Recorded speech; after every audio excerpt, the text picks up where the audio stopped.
Quiero invitarlos a ir a la palabra del Señor en el libro de Génesis, capítulo 16. Génesis, capítulo 16, y de ahí vamos a ir a otros lugares. Yo le decía esta mañana en el servicio en inglés que mi intención era que esta fuera la última meditación de esta serie de sermones que yo he estado predicando con respecto a temas que son a veces controversiales y que están polarizando nuestra nación y en realidad el mundo entero. Como ningún otro tiempo en la historia, estos temas están como al rojo vivo en la conciencia de las sociedades. Y Estados Unidos, yo creo que como ninguna otra nación en realidad, está reflejando este tiempo de conflicto y de polarización sobre temas que son de gran preocupación y que suscitan una gran pasión y sentimiento en la gente y que dividen familias inclusive. Y es porque yo creo que Dios está llevando a la humanidad a un grado mayor de definición, preparando algo que Él tiene en mente. Y estos temas necesitan la voz de la iglesia para iluminarlos. La iglesia tiene que ser una voz de consejo, de educación, de enseñanza, de instrucción, cuando los pueblos están enardecidos y los políticos nos fallan, el intelecto falla, la universidad falla, porque no tiene la complejidad y la profundidad para hablar de estos temas en la manera en que la humanidad necesita escuchar de ellos. Y desgraciadamente muchas veces la iglesia misma ha sucumbido a la tendencia a polarizarse y a dejarse intimidar por el intelecto humano y por la cultura allá afuera y la razón humana, y inclusive a veces ha como enmudecido su voz o ha bajado el volumen en torno a estos temas de necesidad que requieren y necesitan esclarecimiento de parte de la iglesia. Y los pastores somos parte de esa voz que necesita ser escuchada. Y cuando un pueblo como nosotros, en este caso, venimos a la casa del Señor, venimos porque necesitamos enseñanza, necesitamos instrucción, orientación. Y si los pastores, como yo he dicho antes, callamos por temor, por no querer ser controversiales, por temor de perder gente, por temor de perder ofrendas, por temor de que la gente no venga de afuera a la iglesia, entonces estamos abdicando, estamos fallando en nuestro llamado a ser una voz de iluminación para la gente. Y por eso yo escogí estos temas y les aseguro que ha sido serio para mí. Yo creo que les dije algo acerca de eso. Yo creo que en ninguna serie de sermones como esta que yo he predicado han suscitado tanta reacción de parte de personas en la congregación. Y no tanto, yo creo que como digo, en la comunidad latina, aunque también entre nosotros hay mucha diversidad, yo les aseguro eso. Y algunos de estos sermones han sido confrontativos. Pero en parte yo lo he hecho por esa necesidad de equilibrio que hay hoy en día. Y todos estos sermones que yo he predicado, cada uno de ellos, sea el sermón sobre Israel y la postura de la iglesia, cuál yo pienso que debe ser, y no yo, sino lo que yo creo que ha sido la posición histórica de la iglesia con respecto a Israel y el mundo islámico, musulmán. Lo que he predicado acerca del concepto de la justicia social, que hoy en día eso está candente por todas partes. Lo que vimos, por ejemplo, con la elección del juez Kavanaugh a la Corte Suprema y todo eso tiene que ver, allí se mezclan diferentes cosas que tienen que ver con el concepto de justicia social, el problema de la supuesta brutalidad policíaca, mucho de la cuestión esta de los derechos de la mujer y todo esto tienen que ver con ese tema de la justicia social. Y la iglesia tiene una forma de ver estas cosas, de ver la justicia social, por ejemplo, cómo Dios la ve. Cuando uno mira, por ejemplo, en la Escritura, usted ve que la Biblia adopta una posición muy rara y muy como difícil de ubicar con respecto a la justicia social. Por ejemplo, uno pensaría que en un mundo como el que vivía Jesús, donde los romanos, cuando Cristo viene a Israel, los romanos son un pueblo invasor que se ha apoderado del pueblo de Israel. Son un poder imperialista, opresivo, como habían oprimido una buena parte del mundo. Y sin embargo, usted no ve ni en las palabras de Jesucristo, ni en las palabras, por ejemplo, del apóstol Pablo, ningún llamado a la revolución o a la intervención armada, sino que cuando tratan de alarlo para que diga, sí, yo estoy en contra de Roma, el Señor dice, hey, esto no es mi llamado, y por eso dice, bueno, denle al César lo que es del César, a Dios lo que es de Dios. Cada vez que tratan de arrastrar a Jesús hacia una lucha en ese sentido, el Señor y la Biblia tienen una forma diferente de ver las cosas. El Señor bendice al siervo del centurión, miembro del ejército romano, que uno no llega a centurión en el ejército de Roma sin haber matado mucha gente y haber cometido una cantidad de brutalidades. Sin embargo, este hombre se convierte y el Señor accede graciosamente a sanar a su siervo. Y el primer bautismo de gentiles en el Espíritu Santo se da en la casa de Cornelio, otro centurión también, que el Señor soberanamente dirige y cambia la agenda del apóstol Pablo a ir a donde este centurión romano para orar, para que reciban el bautismo del Espíritu Santo. Y usted ve que misteriosamente en todo el Nuevo Testamento no hay un solo llamado a intervenir violentamente contra la esclavitud, sino todo lo contrario. Lo que uno ve es una postura como un poquito compleja. Por ejemplo, en ese texto que usted quiere leerlo después, cuando Pablo llama al dueño de Onésimo, el esclavo que se ha escapado, y Pablo le dice al esclavo, a Onésimo, mira, regresa a tu señor. Y le escribe una carta a Onésimo. Ahora se me escapa la carta. Filemón, la carta a Filemón. Sí, Onésimo es el esclavo. A Filemón, diciéndole, mira, recíbelo y yo te pido, te suplico que lo hagas. No le dice, hey, te ordeno esto y lo otro, tú eres un ofensor. La iglesia de Jesucristo, la palabra de Dios, del Señor, adoptó una postura muy rara con respecto y muy ambigua con respecto a la esclavitud, aunque al final la derrotó. Pero lo hizo en una manera muy sutil y muy desde adentro hacia afuera. Hizo que la institución de la esclavitud se desplomara por el peso del amor y la gracia de Dios, interviniendo en la vida de Roma y de Grecia. Y cuando usted pone a un obispo que es un esclavo a ejercer autoridad espiritual sobre un centurión en una iglesia, por ejemplo, como hacían en la iglesia tenía a veces obispos que eran gente pobre, gente del pueblo, y los hacía obispos.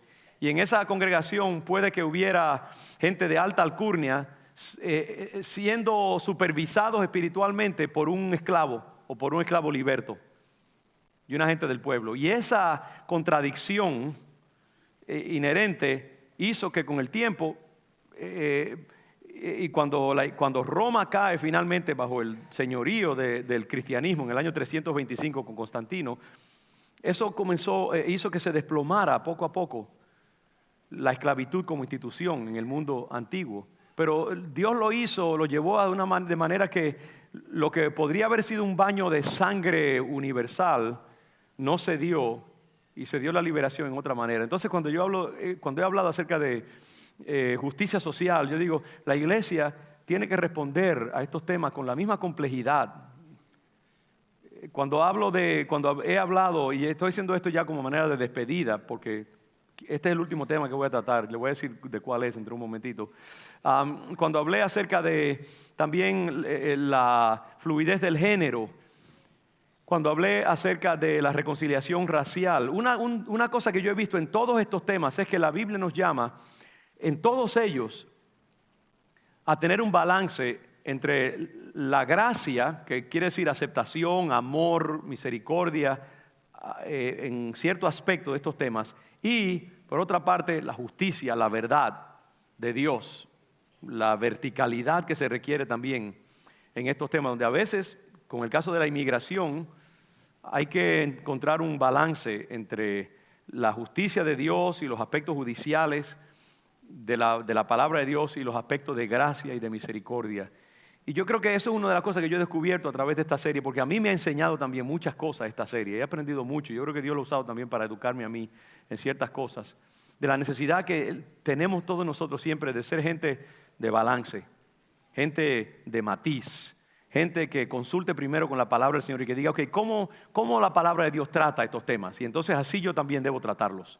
¿Cómo se relaciona Dios con la gente en la Biblia? ¿Y cómo debo yo entonces relacionarme en mi matrimonio, en mi familia, en el trabajo, en la autoridad en que Dios me ha puesto, donde quiera que yo esté? Siempre debe haber ese tono de gracia, misericordia, humildad, amor, mansedumbre, bondad y por otra parte también verticalidad, justicia, veracidad, claridad, integridad en la forma en que procedemos. Otra de las cosas, yo creo que la iglesia no debe jamás parcializarse con un partido o con un grupo en particular, social o político o lo que sea. Lo que viene primero es la verdad de Dios. Sus afiliaciones políticas, el que usted sea hispano o no, el que usted sea inmigrante o no, eso hay que ponerlo a un lado cuando estamos considerando qué es lo que dice la verdad de Dios. Y entonces muchas veces tenemos que hablar en forma que hasta nosotros somos los primeros que a veces sufrimos por ir a favor de la verdad divina. Y eso Dios lo bendice y lo respalda. Cuando una persona respeta la verdad y no está, bueno, porque es mi mamá o porque son mis hermanos, mi familia, mis amigos, no. ¿Qué dice y qué dicta la palabra del Señor? Yo he querido mostrar eso a través de estos temas. Y otra cosa también que creo que se me ha hecho claro es la necesidad de ser matizados en la forma en que hablamos y de siempre añadir los toques necesarios para redondear las cosas, porque muchas veces omitimos y entonces lo que pasa es que a veces rechazamos cualquier cosa que no vaya con la ortodoxia y con la posición del partido. Por ejemplo, yo encuentro a veces que hay mucha gente conservadora, aún en nuestra iglesia, que cuando yo hablo de manera que ellos se sienten bien cómodos con lo que yo estoy diciendo, todo es amén, gloria a Dios, aleluya. Pero cuando yo digo algo que no les parece bien, usted ve que enseguida uno nota la incomodidad. Y así pasa también con los liberales o los más liberales en la congregación, que también cuando yo digo algo que suena a gracia, amor, tolerancia, están muy contentos, pero cuando hablo algo que tiene que ver con verdad, con justicia, se sienten incómodos. Y yo creo que la iglesia de Jesucristo tiene que ser una iglesia matizada siempre en ese sentido también. Y por último, otra cosa que yo he tratado de hacer a través de esta serie es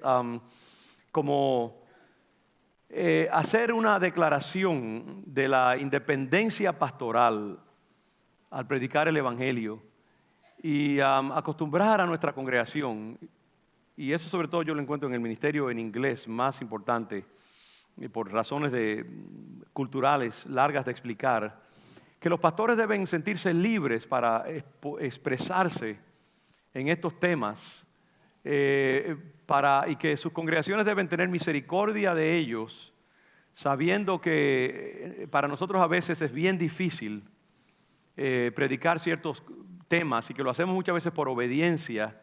Y yo siempre he confiado que ustedes conocen mi corazón y que saben el deseo de ser sincero y de ser íntegro en la manera en que proclamo el Evangelio. Y entonces yo me beneficio cuando hermanos a veces que resienten lo que yo he dicho, porque los hinca en una manera personal, me dicen, pastor, no se preocupe, nosotros estamos con usted y lo bendecimos y y entendemos, etcétera, etcétera. Aunque después cogen un muñequito y le ponen alfileres allá en la casa, pero eso es aparte. Pero gracias a Dios que aquí me dicen, pero yo creo que los pastores deben sentirse libres también. Y para mí esto ha sido como un esfuerzo de emancipación al respecto. Y ahora entrando más en el tema, sabe que yo he agonizado ya, llevo durante semanas y semanas pensando, predico sobre los musulmanes. Y de paso tengan cuidado, si ven a alguien con un chaleco, con unas cositas aquí así, déjenme saber. El Señor reprenda al diablo. Son palabras ociosas, no debí ni siquiera haberlo dicho. Pero la verdad es que muchas veces en los ambientes, sobre todo de habla inglesa, hablar de los musulmanes en iglesias evangélicas, muchas veces más liberales y más cultas y más educadas, a veces puede causar un poco de revuelo también. Y no queriendo añadir más controversia, yo titubeé mucho antes de meditando si predicaba sobre Islam y el mundo musulmán, Israel, etcétera, o no. Y finalmente anoche tuve un momento de crisis y dije, hey, ¿por qué? La iglesia tiene que estar libre para predicar las cosas y en una manera de nuevo que tenga integridad y gracia delante del Señor. Y lo que ustedes van a escuchar de mi boca acerca del mundo musulmán e Israel es quizás un poco diferente a lo que ustedes están acostumbrados a escuchar. Y yo creo que en este caso representa de nuevo ese esfuerzo de medir bien los dos lados del asunto. Siempre que uso esta botella tengo que tener cuidado porque se toma mucho tiempo viajar desde aquí hasta allá, entonces tengo miedo de echármelo. Esas son las crisis que los pastores pasamos, ustedes ni siquiera se dan cuenta de ello. Eso es aparte. Parece fácil todo, pero yo soy una persona agónica y pienso cada cosa, siempre estoy sufriendo. Mi pobre esposa ha tenido que soportarme por 35 años en ese sentido. Pero bueno, esa otra cosa aparte. Bien, entonces quiero hablar acerca de nuevo, Islam, el mundo musulmán, y poner esto en su lugar adecuado según la Escritura. Hay un pasaje, yo creo que todo lo que la iglesia debe recibir de instrucción a cómo conducirse con respecto al mundo árabe, musulmán, se encuentra en el capítulo 17, en el capítulo 16 y en el capítulo 21 de Génesis. Allí vemos los comienzos del mundo árabe musulmán. Y de paso, para su educación quiero decirles que no todos los árabes son musulmanes. Hay árabes cristianos, hay árabes cópticos, hay árabes de diferentes grupos, hay palestinos que son cristianos, no son musulmanes. Y no todo el mundo gentil como dijera yo, no todos los musulmanes tampoco son árabes. En el Medio Oriente hay diferentes, inclusive grupos étnicos, culturas diferentes. Por ejemplo, mire a Indonesia o la India. En esos países hay musulmanes, pero no son árabes, no pertenecen al Medio Oriente. Son resultados de guerras de conquista donde los musulmanes sí penetraron en esas áreas en los siglos XII, XIII, XIV, XV y conquistaron esas tierras, se impusieron la religión musulmana y hoy en día hay grandes poblaciones musulmanas, pero no son de origen árabe, son asiáticos, muchos de ellos, etcétera. Así que cuando yo digo árabe, musulmán, estoy teniendo en cuenta esa complejidad. Y nosotros también estudie eso un poco para que usted pueda entender mejor, porque tenemos que hablar de esas cosas en la manera apropiada. Entonces, pero en estos pasajes vemos los comienzos mismos de la nación árabe musulmana. Aquí está, en la persona de Ismael y Agar, que son progenitores del mundo que luego sería el mundo árabe musulmán, porque descienden de este hijo de Abraham que se llamó Ismael. Y los árabes reconocen eso, reconocen que Abraham es su padre étnico, racial y también espiritual en muchas maneras. Pero claro, el problema está en que como Abraham es el padre de los judíos, su relación con Abraham es un poquito problemática, porque tampoco quieren validar demasiado a Abraham, porque al hacerlo corren el peligro de estar validando también a los judíos. que son directos, sí, esos son los legítimos descendientes de Abraham. Entonces, ellos tienen una problemática ahí bien involucrada. ¿Cómo ven el Antiguo Testamento? ¿Cómo ven a Abraham? Reconocen que es su padre racial, étnico y que son descendientes de Ismael, pero también no están claros al respecto por esa situación problemática. Ahora miren, en el capítulo 16 nos dice que Sarai, mujer de Abraham, no le daba hijos, era estéril, no habían tenido hijos. Y ella tenía una sierva egipcia que se llamaba Agar. Fíjense ya los comienzos allí, ¿no? Egipto.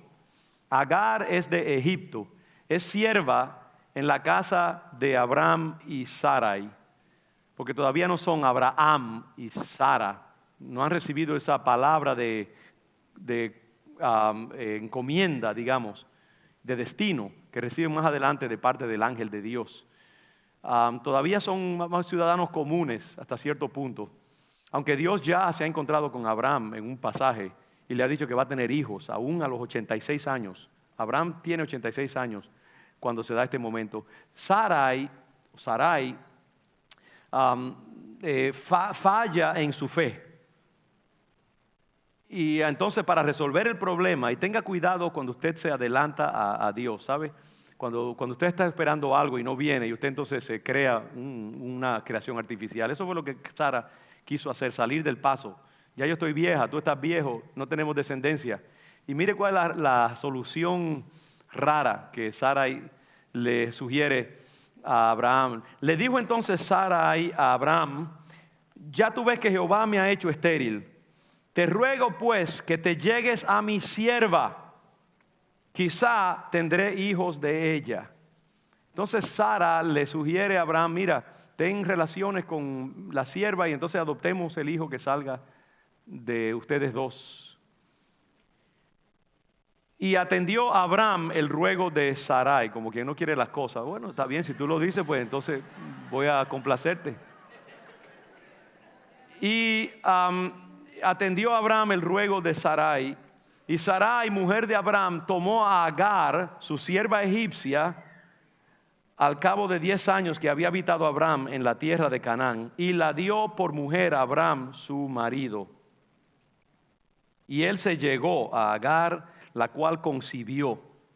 Y cuando vio que había concebido, mire lo que pasa, miraba con desprecio a su señora. ¿Por qué? Él dice: hey, yo soy la que tengo hijos y tú eres estéril allí. Se reía de ella, se mofaba de ella. Mire cómo en los inicios mismos de la relación entre musulmanes o árabes y Israel, ya hay un elemento de desprecio y de controversia y de conflicto.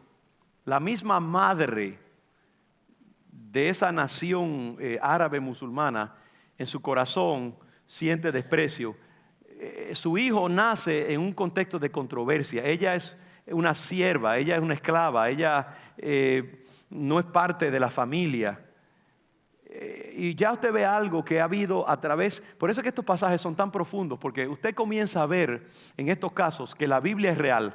Porque hoy en día, 3000 años después, nosotros estamos viendo los mismos tipos de manifestaciones que se ven en estos textos hace 3000 años atrás. Agar desprecia a su señora y se siente como que ella es la más legítima de ambas. Y entonces, claro, Sarai se siente molesta, como es normal. Y entonces le dice a Abraham: mi afrenta sea sobre ti. Yo te di mi sierva por mujer y viéndose encinta me mira con desprecio. Juzgue Jehová entre tú y yo. A ver quién fue que puso a Abraham donde no estaba. Pero ahora le echa la culpa. Eso se ve de vez en cuando en nuestros tiempos también, pero no voy a entrar allí porque si no me van a apedrear esta. Entonces dice, le dice, que el Señor te juzgue a ti. Y entonces Abraham respondió a Sarai: he aquí, tu sierva está en tu mano, haz con ella lo que bien te parezca. Abraham es un hombre muy sabio y hace lo que le dice su mujer. Y entonces le dice: ok, bueno, pues está bien, mira, haz lo que tú quieras. Yo ¿qué soy yo aquí? Un biscuit más puesto sobre la mesa más que nada. Y entonces dice, ok, pues mira, allá tú con ella, resuelve tú ya lo que tú quieras con ella. Y como Sarai la afligía, entonces Sarai comienza a meterle la puya, ¿no?, a la pobre Agar. Y ella huyó de su presencia. Y la halló el ángel de Jehová. Aquí está algo interesante que vemos. Y es que esto a veces el cristianismo no ha entendido, que a Dios le preocupa mucho el destino de Ismael, el padre de los musulmanes. Hoy en día a Dios le preocupa el pueblo musulmán árabe.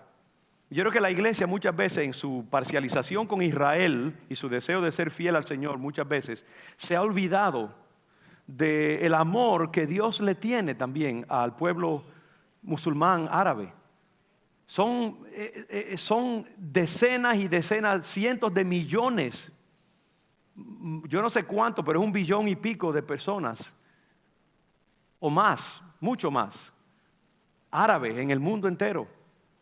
Y así como Dios tiene un plan, yo creo, y esto se me ha hecho muy real en este tiempo, y después sobre todo que hice un viaje a Turquía durante mi sabático, y pude ver en Turquía lo que es el musulmán, y posiblemente yo tendré que hablar este próximo domingo, porque me quedé a cortas en el domingo pasado, en el servicio de las 9, y hay una cantidad de material que yo creo que es bien importante que nosotros entendamos. Pero yo siento, hermanos, que en este tiempo, y creo que estoy hablando proféticamente, Dios va a acelerar y a activar su trato con el pueblo árabe musulmán.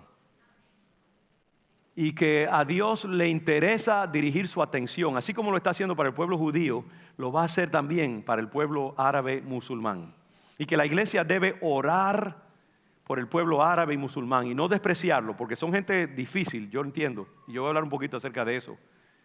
Pero tenemos que amar también a los musulmanes y a los árabes y al Islam, porque a Dios le interesa y le preocupa su destino y su condición. Y eso es una de las cosas que se hace claro en este pasaje, porque Agar huye del abuso de Sarai, que está ofendida hasta cierto punto comprensiblemente por su desprecio hacia ella, siendo ella la señora de la casa. Y entonces Agar huye y se va afuera, y dice que el ángel de Jehová, que es una encarnación casi como de Dios, es Dios mismo, pero en una forma que puede ser procesada por el tiempo y el espacio y por el ser humano, pero es Dios en una encarnación del ángel, lo que se llama el ángel de Jehová en el Antiguo Testamento. Y el ángel de Jehová la encontró junto a una fuente de agua en el desierto, junto a la fuente que está en el camino de Shur, y le dijo: Agar, sierva de Sarai, ¿de dónde vienes tú y a dónde vas? Una pregunta retórica, porque él sabe bien lo que está pasando. Y ella respondió: huyo de delante de Sarai, mi señora. Y mire cómo le responde el ángel. Dice: y le dijo el ángel de Jehová: vuélvete a tu señora y ponte sumisa bajo su mano. Aquí hay algo bien importante también, y es que Dios reconoce la autoridad legal de Sarai. Y en vez de darle libertad para que se vaya respingando y ofendida, le dice: no, regresa y ponte bajo su autoridad. Y yo creo que también Dios me ha hablado en esto últimamente. Y yo creo que esta es la voz, debe ser la voz de la iglesia para el mundo árabe musulmán. Y es precisamente que el mundo árabe musulmán tendrá que aceptar, si va a encontrar algún tipo de regeneración y de redención, tendrá que aceptar la legitimidad de Israel y la autoridad espiritual de Israel. Porque la autoridad espiritual corre a través de la semilla de Isaac, no a través de la semilla de Ismael.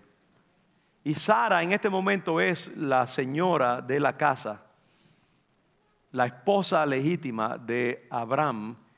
Y Dios le dice a Sarai: no te puedes ir, sujétate a la autoridad de ella. Yo creo que Dios le estará diciendo más y más, y solamente un milagro de Dios, porque el mundo árabe es el pueblo más arrogante y más ferozmente orgulloso y digno que uno pueda imaginar. Y para ellos la idea, si yo dijera eso en el medio de Cairo o de Teherán, me comerían vivo, me guindarían del palo más alto. Pero yo siento que Dios a través de sus profetas le va a hablar de esa manera al pueblo de Islam y al pueblo musulmán, y le va a decir: tienen que tratar con mi pueblo. Y Israel entonces tendrá que ser sumamente generoso, y yo creo que están dispuestos a hacerlo, y no abusar de ese reconocimiento de su legitimidad espiritual. Así como la iglesia también tiene que hacer lo mismo. Porque la iglesia de Jesucristo en muchas ocasiones, y aún en este tiempo, ha querido zafarse de su compromiso que tiene con Israel. Y la Biblia dice una y otra vez: no, ustedes tienen que reconocer que ustedes son un injerto en el árbol de Israel. Y yo creo que una verdadera aceptación de la posición de la iglesia, como sugiere el apóstol Pablo, y yo trataré de eso más adelante, sobre todo en Romanos capítulo 11 creo que es.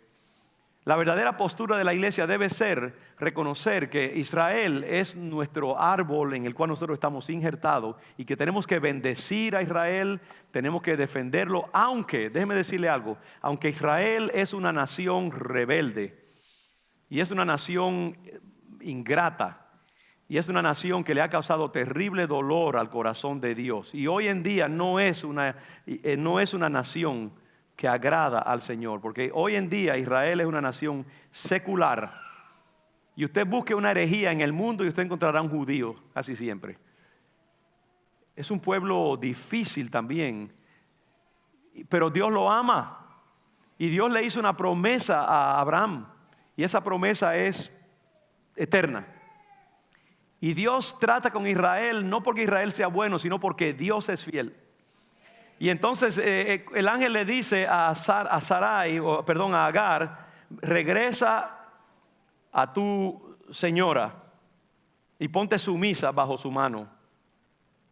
Y el ángel también le dijo, y aquí está la bendición de Dios para Ismael y para el mundo árabe musulmán.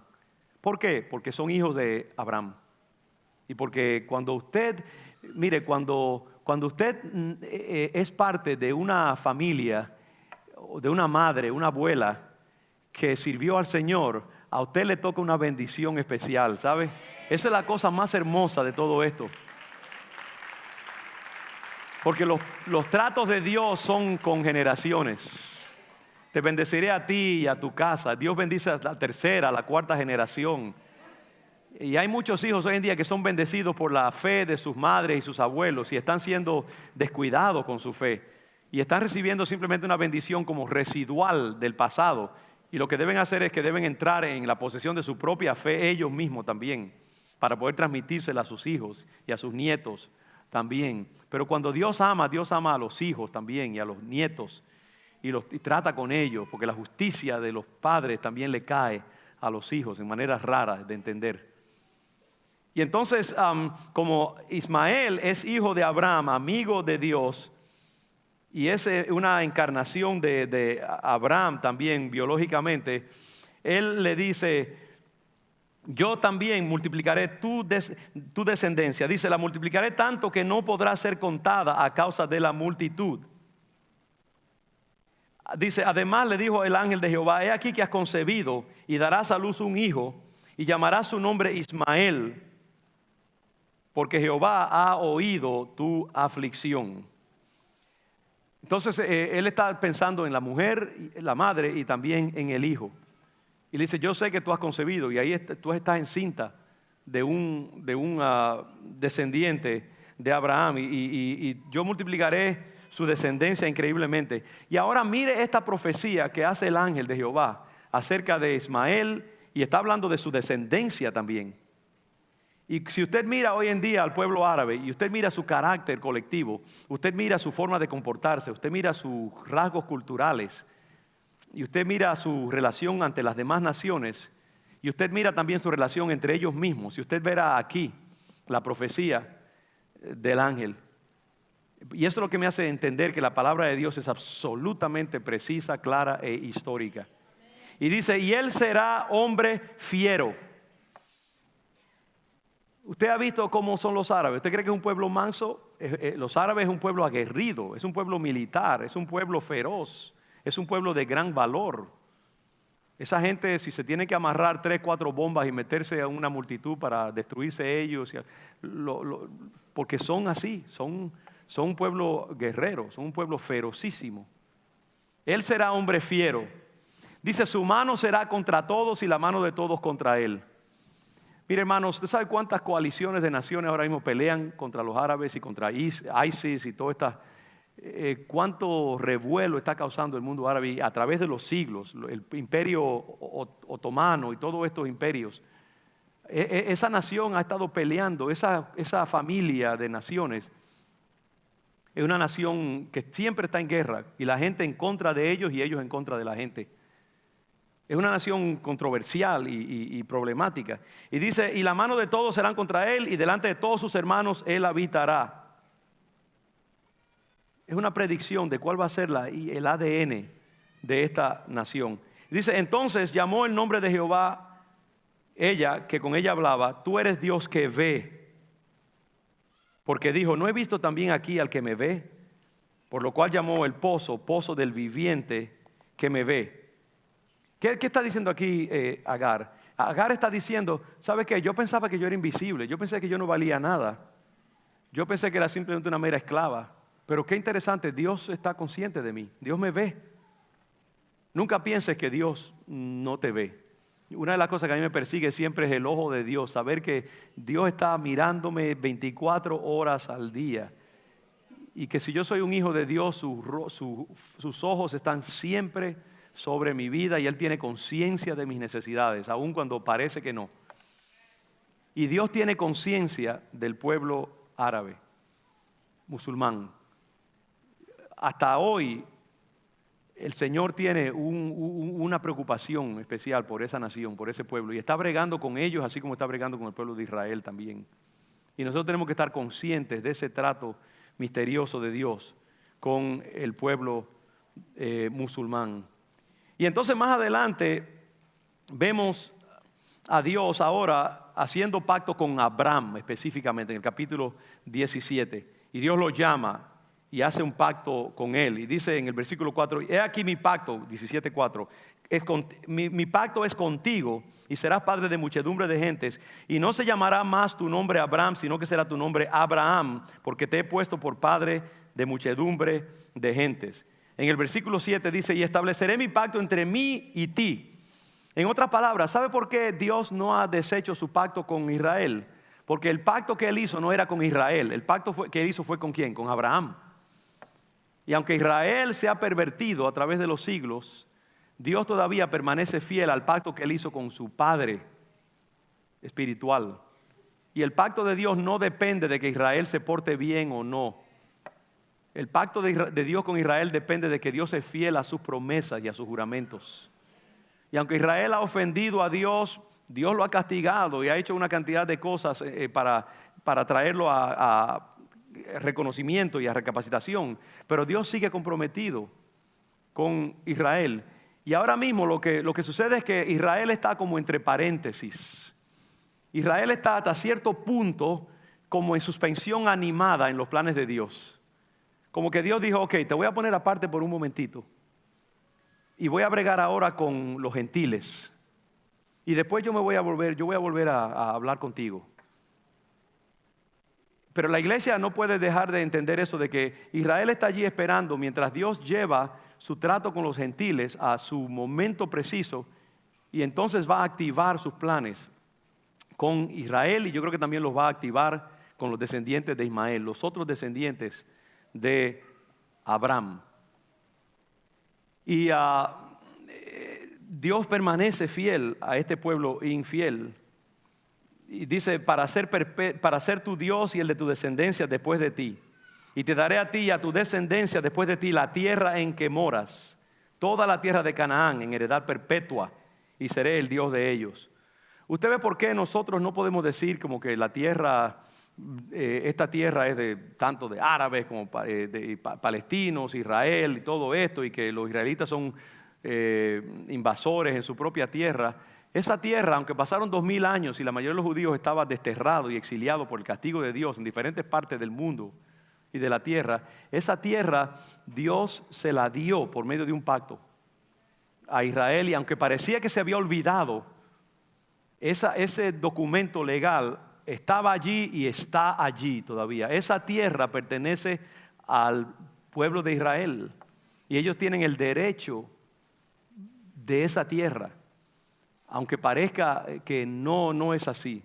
Voy a dar una pequeña ilustración de cómo los pactos de Dios son irrevocables, y voy a hacer algo acá con mi aparato aquí que muchas veces me crea problemas, para hacerlo con más tranquilidad. A veces nosotros no entendemos cómo la voluntad de Dios se mueve invisiblemente en las naciones. Aunque ha pasado muchos años, a Dios no se le olvida.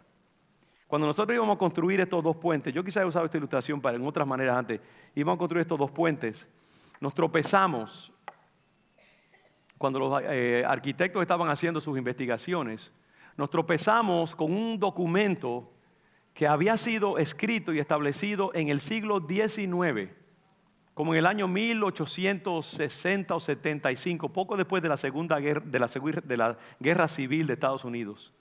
Ese documento estaba metido en un archivo de la ciudad de Boston.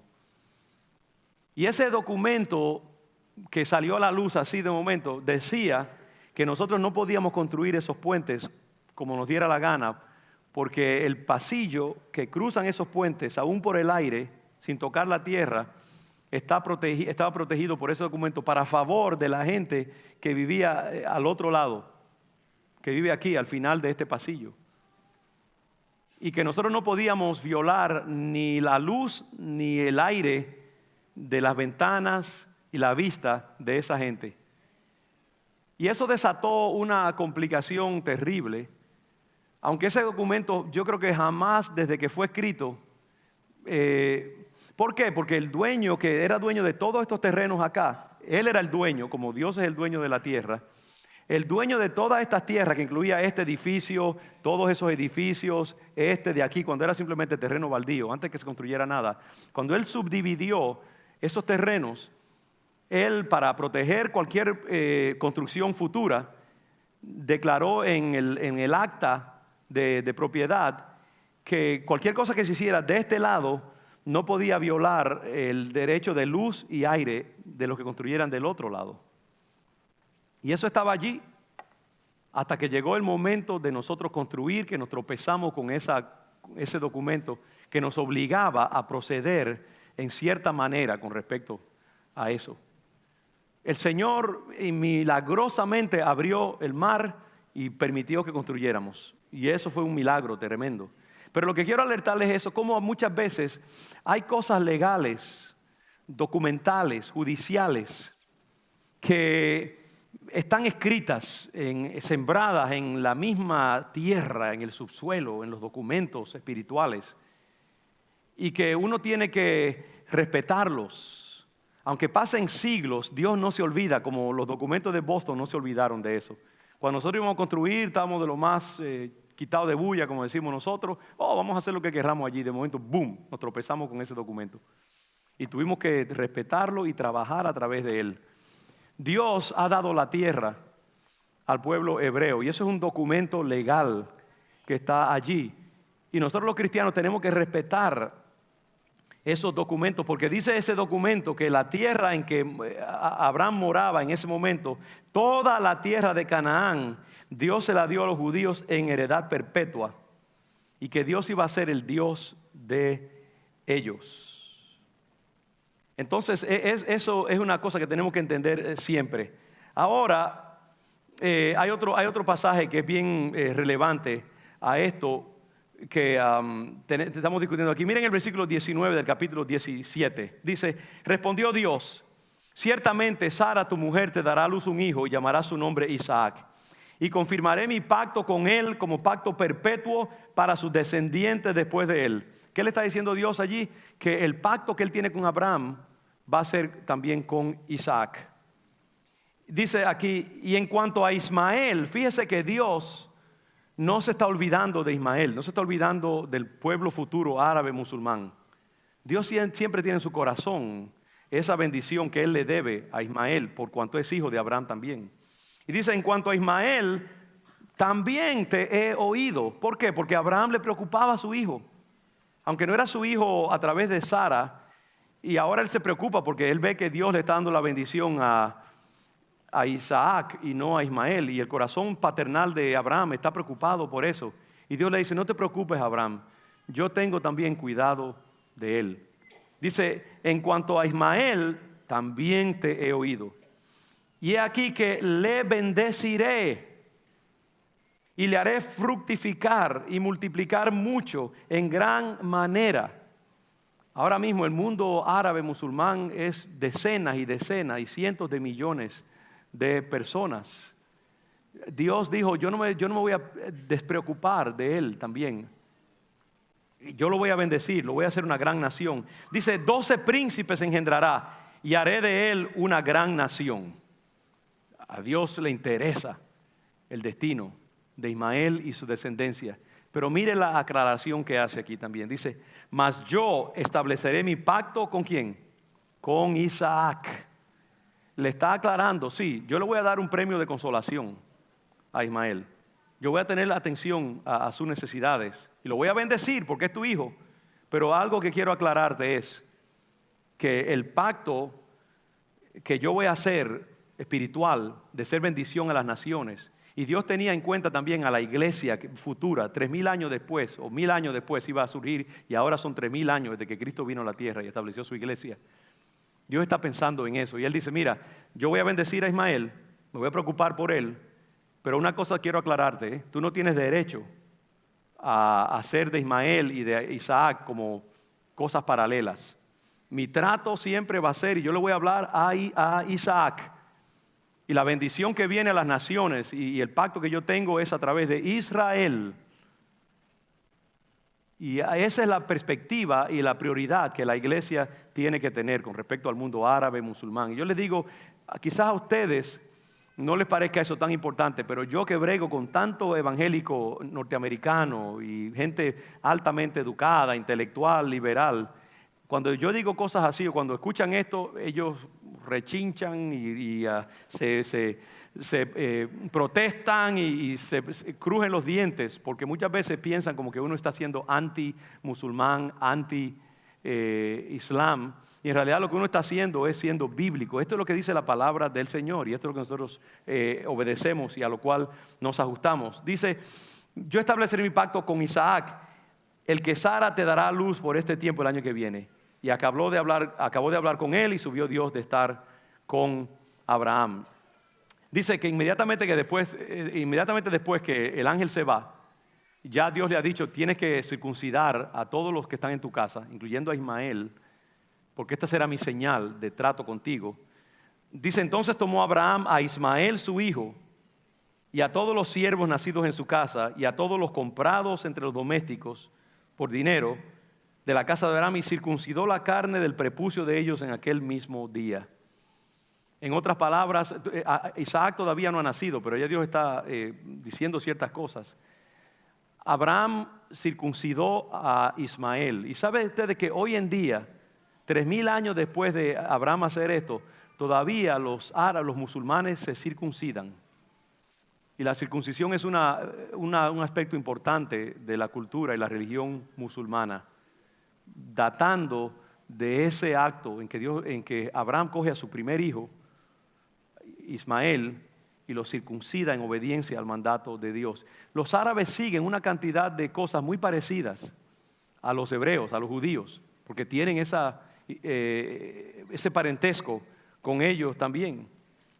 Entonces vamos ya al capítulo 21 para entender un poco más acerca de este trasfondo bíblico de la postura de la iglesia y de la postura de la Biblia con respecto a Ismael y su descendencia. Vemos aquí en el capítulo 21, versículo 8, que la controversia continúa. ¿Okay? Abraham se acuesta con Agar concibe este niño, Dios le hace una cantidad de promesas a Abraham de que no, él va a tener un hijo legítimo. y que ese hijo va a ser por donde va a correr el linaje espiritual de Israel. Y 14 años después de eso nace Isaac. Ya Ismael es un niño ya adolescente, tiene 14 años. Y finalmente nace Isaac. Y entonces dice, y creció el niño y fue destetado. E hizo Abraham gran banquete el día que fue destetado Isaac. Y vio Sara que el hijo de Agar, la egipcia, el cual esta le había dado a luz a Abraham, se burlaba de su hijo Isaac. Usted ve cómo desde el principio mismo de la relación entre Isaac e Ismael hay burla, controversia, celos, persecución. La relación misma entre Israel y el mundo árabe musulmán nace en conflicto. Y ahora este niño ha heredado el sentido de herida y de celo contra su hermano legítimo. Y muchos de nosotros hemos crecido en familias donde hay hijos de más de una mujer. Y usted sabe muchas veces las pugnas que puede haber entre los hijos de diferentes madres o diferentes padres. Y sobre todo cuando hay hijos que son de la esposa legítima y otros hijos de la querida o de la allegada o lo que sea, que los hijos de la querida y los hijos ilegítimos sienten celos y los hijos muchas veces legítimos sienten como un sentido de superioridad y hay pugna. Eso lo vemos aquí claramente en este documento que es divino, pero que también es humano.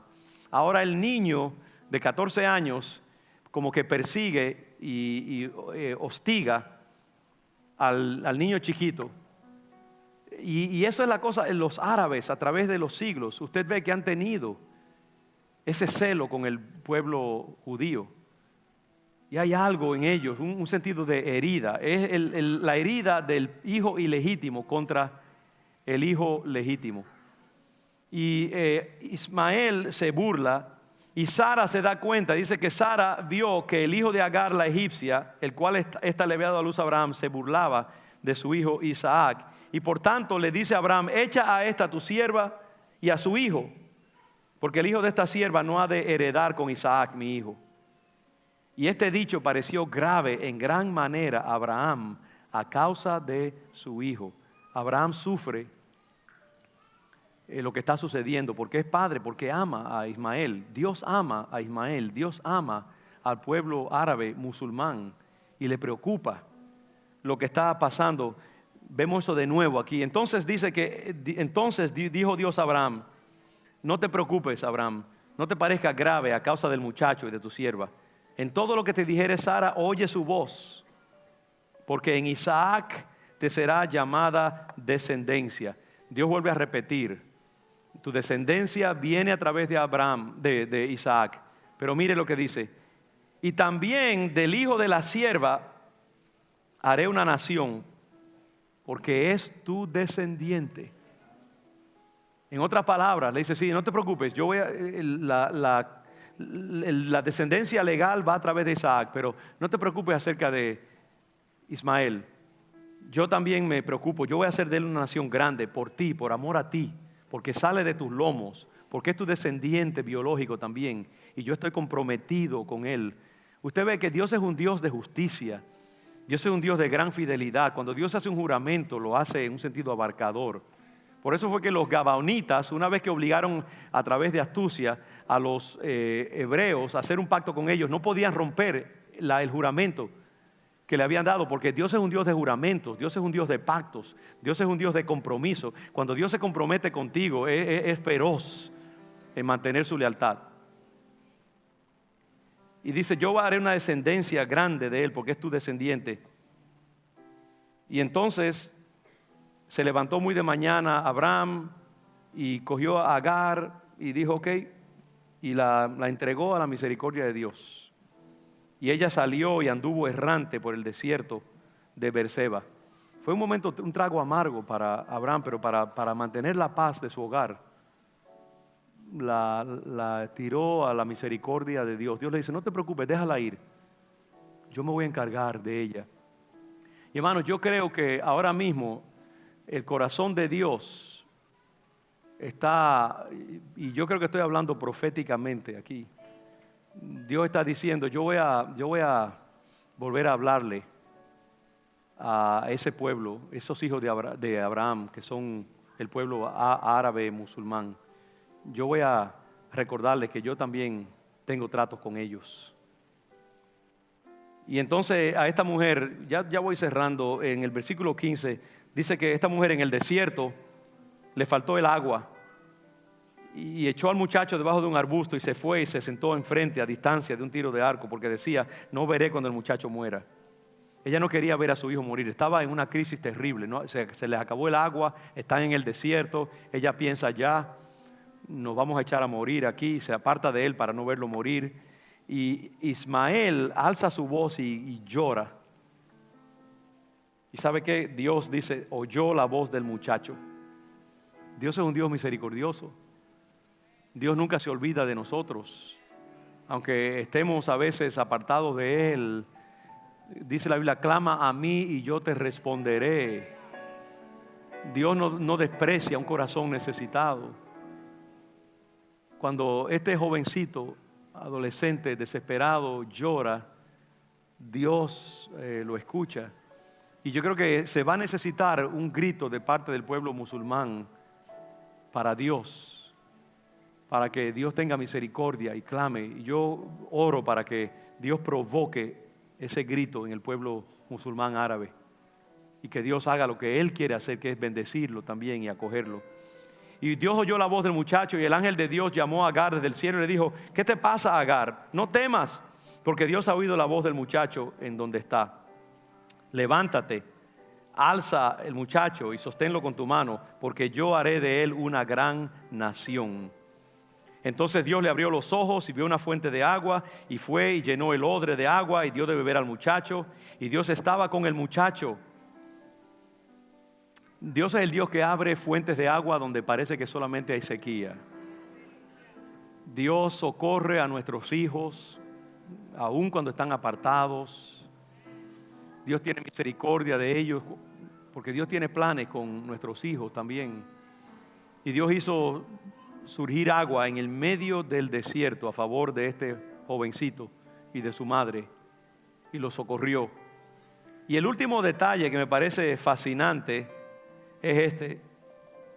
Dice versículo 20, y Dios estaba con el muchacho. De alguna manera misteriosa, Dios ha estado con el mundo árabe, musulmán, todos estos siglos. ¿Saben ustedes que el mundo musulmán ha sido una civilización, un mundo glorioso? Voy a hablar un poquito acerca de eso el próximo domingo posiblemente. Pero ha sido una de las civilizaciones más gloriosas y más ilustres en la historia de la humanidad. Ahora están en crisis por su mala cabeza y su odio contra precisamente el pueblo de Israel, muchas otras cosas. Pero ha sido un pueblo, una civilización gloriosa que eclipsó por mucho el mundo occidental. Dios evidentemente continuó su trato con este muchacho. Dice, y Dios estaba con el muchacho y creció y habitó en el desierto y fue tirador de arco. Dos cosas, habita en el desierto. El pueblo árabe siempre ha sido un pueblo beduino, un pueblo errante. Les gusta habitar en tiendas. Todavía usted va a Israel y usted ve beduinos que habitan en tiendas. En el mundo moderno, en el siglo XXI, esta gente, hay grupos árabes, musulmanes, que no les gusta habitar en casas permanentes, habitan en tiendas y les encanta el desierto y les gusta la vida errante. Y dice, y fue tirador de arco. ¿Cuántos alguna vez han visto una película de guerra en el Medio Oriente con árabes y cruzadas y todo eso? Y los árabes han sido flecheros, sobre todo en el siglo XII, XIII, XIV. El tirar arco, el tirar flecha y ser arqueros, eso ha sido una de las grandes destrezas del mundo árabe en la guerra. Son unos flecheros increíbles y todavía hoy en día hay competencias en el mundo árabe de caballos y tirar con flecha. Esa es una de las destrezas que muchos jóvenes árabes, dados a la antigua cultura árabe, cultivan. Y mírelo aquí, 3000 años atrás. Dice, y fue tirador de arco. Y habitó en el desierto de Parán, y su madre le tomó mujer de la tierra de Egipto. Entonces, yo lo quiero que entendamos es esta complejidad del corazón de Dios. Y esa es la complejidad que nosotros tenemos que tener como iglesia de Jesucristo, siempre en estas cosas. Dios me ha alertado acerca de la importancia de orar también por el mundo árabe musulmán, para que el Señor habite en medio de ellos. Y Dios lo está haciendo. Muchos árabes y musulmanes se están convirtiendo a través de sueños y revelaciones que están teniendo directamente de parte de Dios. Y tenemos que orar para que el Señor continúe su movimiento en el mundo árabe musulmán, para que Dios tome esta nación feroz, esta nación arrogante y militar, y la lleve también a su propio proceso de conversión, porque el mundo no conocerá paz hasta que Israel y el mundo musulmán tengan paz entre ellos dos, y hasta que el mundo musulmán no reconozca la legitimidad del pueblo hebreo, el mundo musulmán tampoco tendrá paz, hasta que no se reconcilie. Como decíamos, cuando uno no perdona, no se reconcilia, uno se ve obligado a repetir las mismas cosas una y otra y otra y otra vez. Nosotros tenemos que orar en este tiempo. Señor, oramos por la paz de Israel y también oramos para que ese pueblo musulmán, tú tengas misericordia de él y vean la luz y se conviertan. Y nosotros tenemos que amar también a los musulmanes, aún mientras los resistimos. Y yo voy a hablar un poco acerca de eso también. Es un pueblo feroz y hay que también resistirlo. Y hay que decirle la verdad para que Dios tenga misericordia de ellos también. Dios no nos llama a odiar totalmente o a amar totalmente. Nos llama a amar y a declarar la verdad también y reconocer la verdad, los defectos y las virtudes, tanto del pueblo hebreo como del pueblo musulmán. Sabiendo que Dios tiene sus tratos legales con Israel. Y es con Israel y a través de Israel que la salvación corre en medio de la humanidad. Que Dios nos ayude a tener esa misma complejidad que Dios, que tiene la palabra del Señor. Amén. Vamos a ponernos de pie.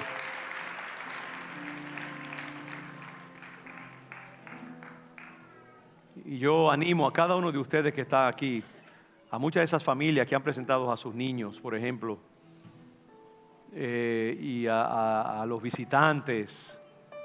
Mis hermanos, tomen en serio a este Dios que ustedes, con el cual ustedes están tratando. Dios me está llamando a continuar más adelante. Dios está llamando a esta iglesia cada vez más y más hacia una consagración total y a tomar en serio a este Dios que nosotros servimos. Y mi llamado para ustedes es que al ustedes ver la seriedad con que Dios trata a Ismael, que ustedes tomen en serio a Dios. A Dios le desagrada la religiosidad superficial.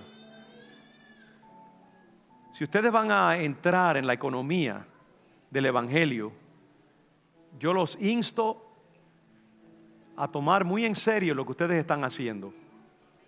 Ustedes no están entrando a una religión cualquiera.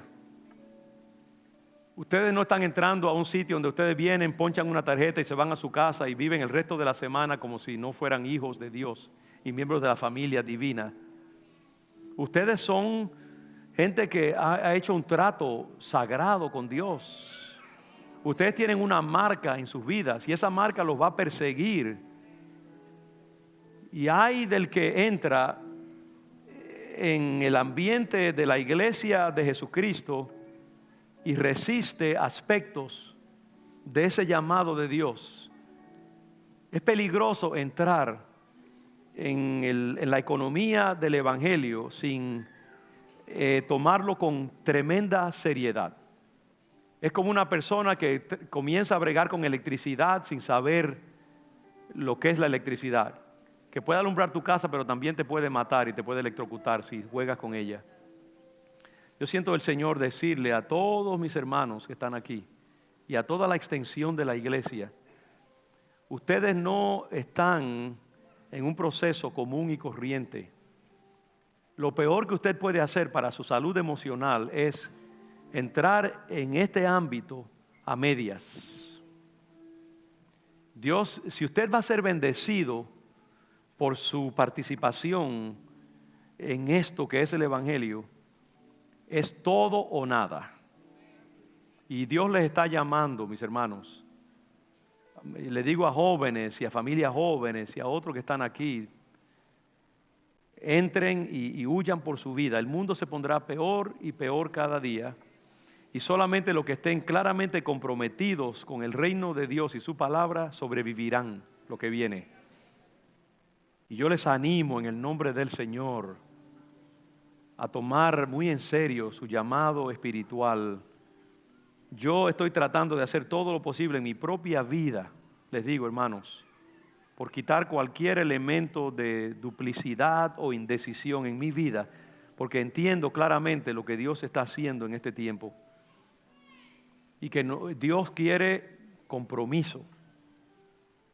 Dios quiere discípulos de cada uno de nosotros, porque Dios es serio, como ustedes ven acá. Dios se compromete, Dios espera ciertas cosas de los que le siguen. Y yo siento que el Señor está hablándole a este pueblo para una decisión, una definición clara. Decídase de una vez a quién usted va a servir, si a Dios o al mundo. Y si usted no está dispuesto a tirarse de cabeza en las aguas del Evangelio, sálgase y no se meta en lo peligroso de un Evangelio vivido a medias. Donde está la presencia de Dios es la cosa más peligrosa del mundo. Y también es la cosa más sanadora del mundo para los que están apropiadamente preparados. Entonces escuchen la voz del Señor. Dios está llamando a este pueblo, a esta familia, a un compromiso total. La gente tibia, dice la Biblia, que le da náusea al Señor. No lo digo yo, lo dice la palabra. La gente indecisa, la gente que está con un pie en el mundo y un pie en el Evangelio, Dios los rechaza. Y Dios no les agrada. Dios quiere definición, Dios quiere consagración, Dios quiere entrega, Dios quiere compromiso, Dios quiere claridad. Y este es el tiempo como nunca antes. Si tú no te has entregado completamente al Señor y a su reino, métete en un lugar íntimo y pídele a Dios que te lleve a ese punto de hervor al fuego vivo. Y estoy haciendo un llamado así de consagración. Ahora, si usted no ha recibido a Cristo como Señor y Salvador, quizás este momento mismo puede ser un momento. Y si usted no ha entregado su vida al Señor, me encantaría orar por usted. Si usted quiere pasar aquí al frente o levantar su mano como usted sienta el Señor, puede hacerlo también. Y yo le invito a hacerlo, si no lo ha hecho antes. Pero el llamado de Dios también es para todos nosotros y para mí, que predico esto con temor y temblor. Es un llamado a una toma de conciencia, una consagración total de nuestras vidas. León de Judá, Dios te llama a decidirte. Y hago este llamado como lo hizo Elías. Decidid hoy a qué Dios ustedes van a servir. Si van a servir a Baal o van a servir a Jehová, el Dios de Abraham, de Isaac y de Jacob. Decidan, tienen que decidir. Yo le pido al Señor que nos ayude como congregación. Si hay alguien aquí que no ha dado ese paso ahora mismo en su corazón, hágalo ahí donde usted está. Le suplico en el nombre del Señor, tenga una crisis personal ahora mismo entre usted y Dios. Y dígale al Señor, Padre, perdóname, yo he sido tibio contigo. Esto como que es una parte diferente del sermón, pero Dios lo pone en mi corazón y en mi espíritu. Es importante. Yo espero que algo se abra dentro de ti ahora mismo y que muchos de ustedes entiendan. Yo mismo, que soy un mero hombre, puedo saber muchas veces que hay mucha gente en esta congregación maravillosa, hermosa, que no saben discernir entre su mano derecha y su mano izquierda en las cosas espirituales. Están crudos. Y eso no debe hacerle usted sentirse mal ni nada. Pues bueno, sí, en un sentido. Pero quiero decirle que no hay desprecio ni nada en eso. Simplemente una advertencia de parte del corazón de Dios. Porque no leemos la Biblia, porque venimos a la iglesia de vez en cuando, porque nos vamos y volvemos 6 meses después cuando nos dio el deseo de nuevo, porque vivimos una vida doble, porque no nos hemos sometido al Señor. Hay muchas maneras. Y Dios está diciendo, mis hijos, mis hijas, yo les estoy llamando a un compromiso total, a una santidad total, a una entrega de todo, su carácter, temperamento, preferencias, sensualidad, placeres, diversiones, hábitos mentales, relaciones en su matrimonio, formas de tratar a los demás, todas esas cosas, fidelidad a su iglesia, todas las cosas que componen la vida de una persona verdaderamente entregada al Señor. Y Dios te está diciendo ahora mismo, decídete y comprométete y no juegues más conmigo. Porque el Señor discierne esas cosas. Si tú quieres experimentar la bendición de Dios, tómalo en serio. Tómalo en serio. Y el Señor entonces te tomará a ti en serio también. Bajemos nuestras cabezas. Padre, jovencita, vean que tú quieres, mira a ver Mix si ella quería hablar con él. Were you looking for someone? Go ahead, just talk to her, that's fine. Padre, en el nombre de Jesús, por esta palabra que ha sido predicada, y tú que lees los corazones allá arriba en el balcón, aquí también, tú conoces exactamente quién está haciendo ahora mismo una transacción contigo. Tu espíritu lo discierne. Yo te pido que te muevas, Espíritu Santo, que convenzas de pecado, convenzas de llamado, convenzas de necesidad de ir más hondo, convenzas de necesidad de consagración, convenzas de necesidad de tomarte en serio. Comienza conmigo, Señor. Séllanos, séllanos, séllanos, circuncídanos.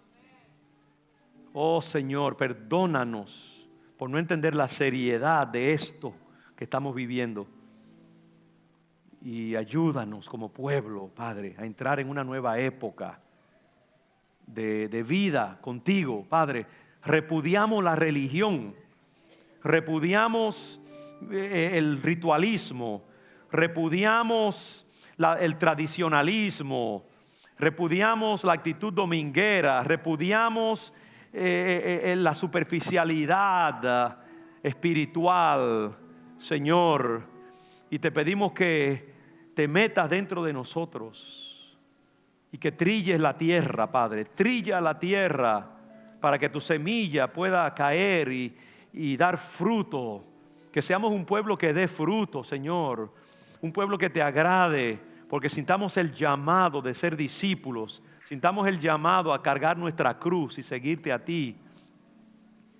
Escuchemos el llamado de renunciar a padre y a madre y a amigos y seguirte a ti solamente para que tú puedas hacer los milagros que tú quieres hacer en tu pueblo, Señor. Estamos cansados de dar vueltas en el desierto y queremos entrar a Canaán. Queremos comer de tu verdadera comida y no del maná provisional. Oh Señor, obra por esta oración y por esta palabra en los corazones este día y conságranos a ti.